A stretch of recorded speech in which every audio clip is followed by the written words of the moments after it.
Hello all welcome to இச்சா 24 vlog. நம்ம சேலமில் ISKCON temple இருக்குன்னு எத்தனை பேருக்குங்க தெரியும்? ஆமாங்க, இது இஸ்கானுக்கு நம்ம போயிருந்தோம். அதுக்கான வீடியோ தான். வீடியோ ஃபுல்லாக பாருங்கள், டீட்டெயில்ஸ் சொல்கிறேன். எந்தெந்த டைமிங்கில் பூஜை நடக்குதுன்றதுக்கான டீட்டெயில்ஸ் தான் இது. க்ளோசிங் டைம் தெரியாமல் போனதுனால அப்போ எங்களால் உள்ளே சாமி பார்க்க முடியல. ஸோ அங்கே இருந்த ஒருத்தர் இதை பற்றி எக்ஸ்பிளைன் பண்ணிகிட்டு இருந்தார். எப்போக்குள்ளே இதை கட்டி முடிக்க போகிறாங்க, அப்புறம் இங்கே இருக்கு பாருங்கள் மேலே வச்சுருக்க கோபுரத்தோட அந்த ஒரு கல்லோட வெயிட் எவ்வளோ அப்படின்லாம் சொல்லிட்டு இருந்தாங்க. இதுக்கு அப்படியே ரைட் சைடில் பார்த்தீங்க அப்படின்னா ராம் சீதா மண்டபமும் கட்டிட்டு இருக்காங்க. 2027 இதை ஓப்பன் பண்ணுறதா சொல்லிட்டு இருந்தார் அவர். இதில் நுணுக்கமான வேலைப்பாடுகள் நிறைய இருக்கிறதுனால கொஞ்சம் டைம் எடுக்குதுன்னு சொன்னார். இதுதான் அந்த கல்யாண மண்டபம்.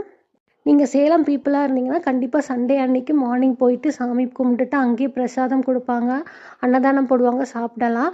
அது மட்டும் இல்லாமல் இந்த சைடு பார்த்தீங்க அப்படின்னா அங்கே சமைக்கிறதுக்கான பொருள் வச்சுட்டு இந்த மாதிரி பாத்திரத்தில் சமைக்கிறதுக்கு ரெடி பண்ணிட்டு இருந்தாங்க. எங்களுக்கு எக்ஸ்பிளைன் பண்ணவர் ரொம்ப அழகாக எக்ஸ்பிளைன் பண்ணியிருந்தாரு. அதுலேயும் இந்த பாத்திரத்தில் எவ்வளோ அளவு போட்டால் எத்தனை பேர் சாப்பிடலாம், இது பழைய காலத்து முறையை இங்கே கொண்டு வந்திருக்கோம் இஸ்கான் டெம்பிள்னு சொல்லியிருந்தாரு. நீங்கள் சேலம் உள்ளூரில் இருக்கீங்கன்னா கண்டிப்பாக சண்டே ஒரு நாள் போய் அங்கே விசிட் பண்ணி பாருங்கள். காலையிலே போயிட்டு சாமிலாம் கும்பிட்டுட்டு அன்னதானம் போடுவாங்க. சாப்பிட்டுட்டு எப்படி இருக்குன்னு சொல்லுங்கள். நம்ம சேனலுக்கு நீங்கள் புதுசாக இருந்தால் கண்டிப்பாக சப்ஸ்கிரைப் பண்ணிக்கோங்க. தேங்க்ஸ் ஃபார் வாட்சிங்.